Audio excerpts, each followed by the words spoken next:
Hey,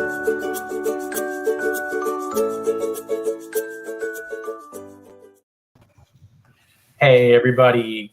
Good morning and welcome to the adibiip Group Innovators Live Q&A with Amir and Victoria. Happy New Year, everybody. Thank you so much for tuning into our show and for checking us out. This is a Q&A show. We're going to start this year off really, really strong. This is episode 109. So this is a Q&A show. If you guys have questions about intellectual property, please email them to Victoria at adibiip.com. Victoria@adibiip.com. Send your questions about patents, trademarks, copyrights, trade secrets.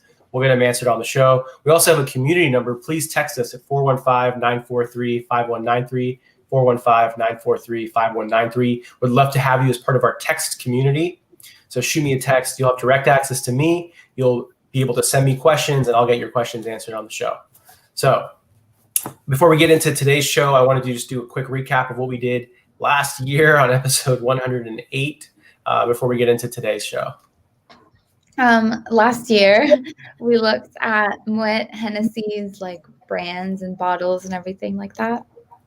So that was a really, really awesome episode because we got to see how companies like Hennessy distribute their champagne and market their cognac and actually get trademark protection on the shape and design of their bottles, the labeling that goes on the bottles, and even the packaging the bottles are shipped and are sold in. So really, really good episode. Go check it out. It's really creative because all the minutia that you see on the bottle itself label, they have a lot of trademarks on those actual designs, on the smaller designs that you see on the bottles themselves. So really, really cool episode. Go check it out, especially if you're in the beverage game. You're going to want to check out that episode.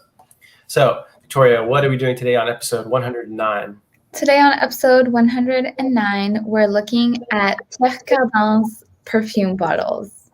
It's a good thing it's in writing. Otherwise, I wouldn't know what we're doing because Victoria speaks fluent French. So thank you, Victoria. I will just pronounce it Pierre Cardin. But so as you guys know, he passed away recently, and so that's the motivation for this episode. But I think it's really, really useful to see how such a monster brand went about using trademarks to protect his brand. And it's a good episode too because we're going to see not just word marks, but we're also going to see design marks.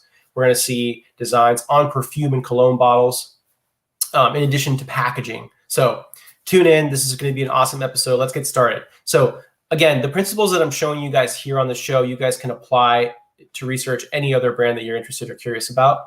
So let's get started. So the first thing to do is to go to tsdr.uspto.gov. I'm already here, but again, just hit tsdr.uspto.gov. Now, once you're here, I'm going to zoom in. I don't think I can see my screen very well. Okay, that seems a lot better. Okay. So once you're here, you're going to want to click on Search Trademarks. And what we're going to do is we're going to search by owner. So we're going to, I'm zoomed out again. I'm going to search by owner, and I'm just going to go ahead and type in his name, Pierre Cardin, and I'm going to do a search by owner. I'm going to look at all his marks because the reality is a lot of his marks are already dead or abandoned. So I'm going to go ahead and do a search by owner name, and I'm going to just search for all of them. So once I do submit query, as you can see, these are all the results. Now, I'm going to search by images just because it's a better way to visualize a portfolio. So I'm going to go ahead, scroll to the bottom, and just click image list. And this is going to show me all his 95 marks. So zoom out a bit. I think you guys can still see everything. It looks like pretty well. Okay. So as you can see, this is sort of the iconic spiral that you see in a lot of his goods. I'm going to go ahead and I'm going to do a tandem Google search just so you guys can see. But again, let me see. I can do a search for Pierre Cardin images, and let's see. So let me see if I can find this spiral design. Here it is right here. So that's a spiral design right there. It appears on a lot of his goods. So that's sort of one of his core iconic emblems. And then also the stylized rendition of his name in cursive. And that also appears in a lot of Pierre Cardin goods. As you can see, this purse right here, for example. Actually, let me see if I can zoom in so you guys can see that. So you see the writing right here. And then it also shows up on just a lot of his goods have it, and they have it written in that cursive style. Now let's jump in. Let's look at some of the cooler marks that are associated with his brand. Again, a lot of these names, for example, Blue Marine de Cardin. Now this is going to be his perfume brand, his toiletry brand under Class 3. See, men's perfume. Again, hard to see. I do apologize. For some reason, I have it zoomed out, so kind of hard for you guys to see. But there you have it. Class 3, men's perfume and toiletries. And then I gotta zoom back out when I get to this view. Let's see what Energy and Horizon are. So this is men and women's perfumes, toiletries. That's Energy, and then Horizon. Similarly, also men's perfumes under Class 3, men's and women's perfumes. So as you can see, brand names for colognes and perfumes, he has specific marks that were trademarked. In other words, a name of the actual perfume or cologne that it was branded under. No surprise there. Now, this right here, these are some interesting marks here that I'm about to show you. So these two marks here are actual design marks on the packaging themselves. Let me zoom in. Thanks for it. The Force Invasion just commented, "Long live the bubble dresses." Yes, so he was known for his sort of otherworld, a space type fashion, very ahead of its time. Really, really interesting. He used vinyl on clothing and all kinds of interesting materials. So this particular package right here, I did a prior search just because I wanted to try to find it. And I found it right here. So this is the actual box that you guys actually can see. And then if we go back, we can actually see a color version of it right here. So this is the version that's the color version of it. And again, we're going under Class 3. This includes basic toiletries. But this is the actual box. This is the package that the bottles actually come in. So pretty interesting. And if we go back, we can actually see again, just so you guys clearly see. So this is the package that we're looking at. And also note, if we zoom in, here's the spiral design down as well. So that's what we see. That's what we saw before. This spiral design that you're really going to find on a lot of his goods. So let's see what other interesting marks that we can find related to Pierre Cardin. The parrot. So this is the famous parrot, and this is they do claim color as a feature of the mark, and this also shows up on all kinds of items, including clothing.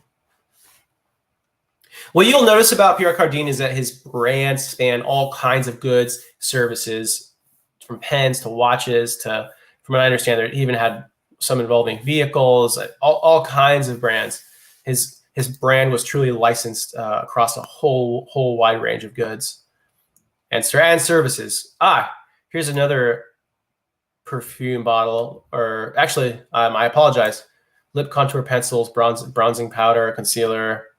Looks like it's falling away. Now, I don't know if we'll deal with this assignment because it's a little older, but let's just take a look. Let's see if we can see the actual specimen that was submitted. We can. That's neat. Let's take a look. I'm going to zoom out here so you guys can see. There you have it. So here's the bronzing powder. And so that's the specimen. Pretty neat. It's always cool to do this to check out what specimens were actually submitted by the applicant. This looks very similar. I'm assuming it's also bronzing powder. Bleaching preparations for laundry use, all-purpose cleaning, polishing. So again, very, very broad brand covering a lot of different goods. This one I couldn't find. I looked around, but this is an interlocking cologne. Interlocking perfume bottle. So it comprises two interlocking pieces in the shapes of a stylized man and a stylized woman. Again, unfortunately, I looked but could not find the specimen.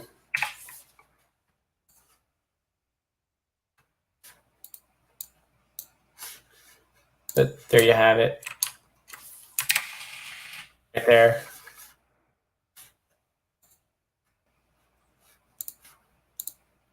Yeah, if any viewers find it, please send them my way. Let's take a look at these. These are type drawings. Here's another perfume bottle. Pretty interesting. This one's really distinctive. This really shows you the power of trademarks. So this particular mark, as you can see, is covering perfumes and cosmetics under class 3. And if I can scroll over, you can actually see it. So this is the actual mark right here. I'll open in a new tab just so we can zoom in. So this was the actual mark that was filed on. Now, I did some research and I was able to actually find this perfume bottle. So let me show it to you guys. It's right here. It's the Pierre Cardin Rose Cardin perfume. So if we open a new tab, maybe I can zoom in a little better. Oh, there you have it. So here's the bottle. And again, here's the actual mark that was applied for. So pretty neat. Now, if we go back, let's see if we can find any other cool marks. Again, here's the cursive. This appears in a lot of his goods. This one's covering soap, perfume, cosmetics under class 3. Again, here's a spiral design. Here's variations of the spiral design. We see a lot of those. This looks like another cologne bottle. Oh, I'm incorrect. Shoes, sneakers, hats, jogging. So clothing under class 25. Looks like sport, Signy Sport.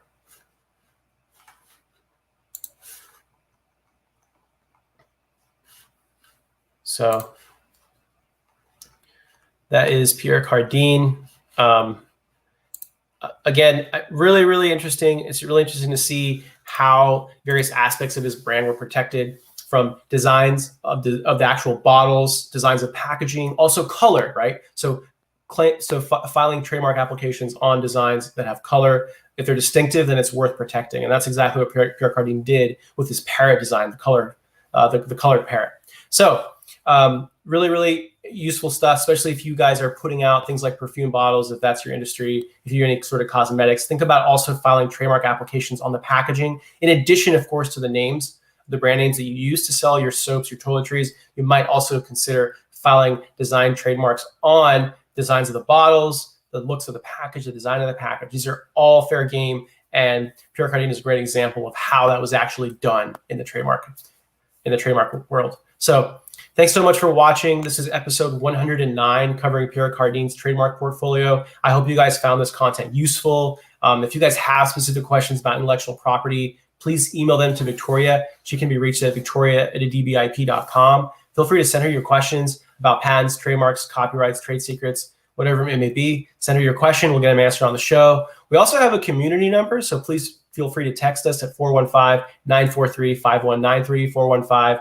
415-943-5193. We'd love to have you as part of our text community. If you join our text community, you'll have direct text message access to me. You can send me your questions, and I'll get them answered on the show. So thanks so much for watching. This is episode 109, and I look forward to seeing you guys tomorrow for episode 110.